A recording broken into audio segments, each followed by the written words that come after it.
Cuba bayangkan situasi ini. Ada seorang pengganas psiko yang nak letupkan bom nuklear di tengah-tengah bandaraya dalam masa 1 jam je lagi. Ribuan atau mungkin jutaan nyawa akan terkorban. Dan anda tahu, satu-satunya cara untuk hentikan dia adalah dengan menyeksa anak perempuannya yang baru berumur 10 tahun.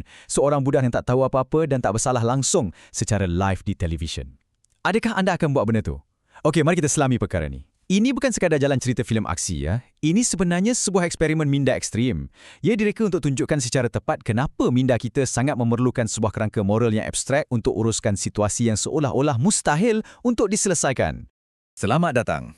Dalam kupasan kita kali ini, kita nak bedah satu alat falsafah yang dicipta khusus untuk beri jawapan macam matematik terhadap pilihan hidup dan mati, seperti kes tadi. Teori ini kita panggil utilitarianism. Menariknya tentang teori ini, ia tak bergantung langsung pada emosi, simpati atau dogma agama. Sebaliknya, ia guna satu formula kalkulus yang sangat dingin dan objektif untuk tentukan apa yang secara moralnya betul dan apa yang salah. Kalau anda nak tahu macam mana keputusan-keputusan paling berat dalam dasar masyarakat kita wajar dinilai, anda berada di tempat yang betul. Jadi, ini fokus perbincangan kita hari ini. Pertama, kita akan tengok prinsip utility, lepas tu utilitarianisme tindak, beralih ke utilitarianisme peraturan, dan akhir sekali, kita uji teori-teori ini melalui justifikasi terhadap dilema moral. Bahagian pertama, prinsip utility, the core principle. Sebelum kita nak selesaikan masalah besar tadi, kita kena faham dulu asas ukuran yang dia guna. Untuk faham pengiraan moral ni, kita kena tengok idea teras daripada pengasasnya pada abad ke-18 iaitu Jeremy Bentham. Dia letakkan satu rumusan klasik di mana alam semula jadi sebenarnya dah letakkan manusia ni di bawah tadbir urus dua tuan yang mutlak, kesakitan dan keseronokan. Bagi Bentham, kalkulus manusia ni sangat mudah dan berpaksi pada hedonism. Pendek kata, semua tindakan kita mesti dinilai semata-mata berdasarkan kecenderungannya untuk maksimalkan keseronokan dan minimalkan kesakitan. Lebih banyak seronok, lebih bagus. Lepas tu muncul pula John Stuart Mill yang ambil idea Bentham ni dan perhalusi lagi jadi prinsip kebahagiaan terbesar. Poin yang paling penting untuk anda pegang kat sini ialah utilitarianism ni adalah sebuah teori yang bersifat consequentialism. Maksudnya, niat di sebalik perbuatan anda tu langsung tak penting. Tak kisahlah suci mana pun niat anda, satu-satunya benda yang diambil kira ialah kesan akhir terhadap semua orang yang terlibat. Matlamat utama dia satu je, hasilkan jumlah kebahagiaan paling besar untuk bilangan orang yang paling ramai.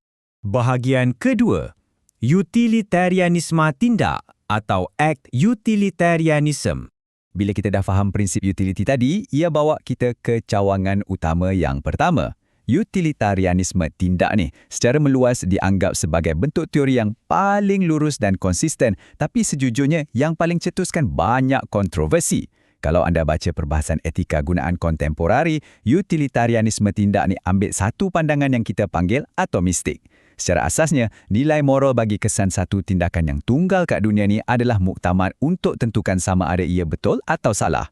Setiap satu perbuatan tu dinilai secara bebas, bermula dari titik kosong tanpa sebarang andaian. Di sinilah timbulnya satu konsep yang sangat terkenal, matlamat menghalalkan cara.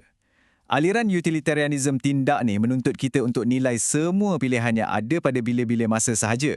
Dan dia sama sekali tak benarkan sebarang pengecualian terhadap mana-mana peraturan moral asas. Apa kesannya? Kesannya agak menakutkan. Secara rasional, teori ini halalkan penderitaan yang tak adil ke atas segelintir manusia, asalkan perbuatan itu menyumbang kepada kebahagiaan umum secara bersih. Maksudnya, keadilan individu memang boleh dikorbankan demi kebaikan majoriti. Seterusnya, bahagian ketiga, utilitarianism peraturan atau rule utilitarianism. Okey. Disebabkan cara pengiraan utilitarianism tindak tadi rasa macam dingin dan keras sangat, aliran peraturan ni wujud untuk cuba selamatkan nilai hak asasi manusia daripada terus dikorbankan macam tu je. Kalau aliran tindak cuma tengok kesan kebaikan segera dari satu pilihan individu, aliran peraturan ambil langkah ke belakang dan pandang dengan lebih luas.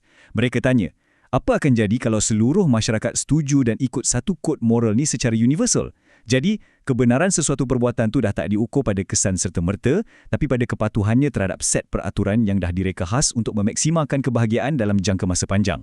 Dan untuk laksanakan benda ni, mereka kawal tingkah laku sosial pakai satu struktur 3 tahap yang agak canggih. Pada tahap 1, mereka ikut peraturan asas konvensional, macam jangan menipu, jangan cederakan orang. Tapi kalau peraturan-peraturan ni bertembung, Mereka akan naik ke tahap 2, iaitu penyelesaian konflik untuk nilai peraturan mana yang lagi kritikal demi elak kemudaratan. Kalau konflik tu masih buntu juga, di sinilah wujudnya jaring keselamatan yang terakhir. Tahap 3, peraturan baki. Pada tahap ni barulah mereka kembali kepada prinsip asas utilitarianism, bertindak berdasarkan apa je yang boleh memaksimalkan kebahagiaan secara mutlak. Bahagian keempat, justifikasi terhadap dilema moral, evaluating dilemmas. Sekarang jom kita bumikan teori-teori ni ke dalam realiti dan kita uji dengan senario berisiko tinggi.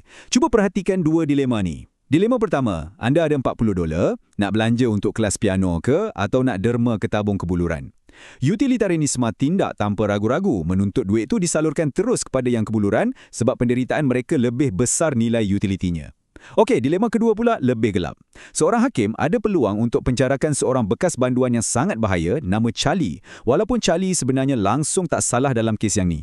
Utilitarianisme tindak akan suruh hakim tu sembunyikan bukti dan penjarakan Charlie demi keselamatan awam. Tapi bagi utilitarianisme peraturan, ini satu konflik yang besar. Mereka tersepit antara nak jaga keluhuran undang-undang, tapi dalam masa yang sama nak elakkan masyarakat daripada bahaya. Senario hakim ni bawa kita balik kepada krisis bom nuklear ke awal-awal kupasan kita tadi. Soalannya, wajar ke kita korbankan seseorang yang tak bersalah demi kebaikan yang lebih besar? Anda mungkin fikir utilitarianism peraturan akan tentang sekeras-kerasnya tindakan menyeksa kanak-kanak tu kan? Sayangnya, bila berhadapan dengan kemusnahan berskala besar, peraturan jangan menyeksa dan mesti selamatkan nyawa akan bertembung teruk. Pada titik ekstrim macam ni, pengikut aliran peraturan terpaksa aktifkan tahap 3, iaitu peraturan baki. Dan mereka mungkin secara mengejutkan tiba pada kesimpulan brutal yang sama macam aliran tindak. Ya, seksa kanak-kanak tu dibenarkan kalau ia betul-betul boleh selamatkan jutaan manusia yang lain. Tapi tahu tak, apa yang lagi menarik? Perdebatan ni bukan setakat antara aliran tindak dengan peraturan je. Kat dalam teori utility tu sendiri pun wujud perbalahan. Pasal apa sebenarnya kebaikan yang kita cuba maksimaskan tu? Cuba tengok kenyataan klasik Bentham ni.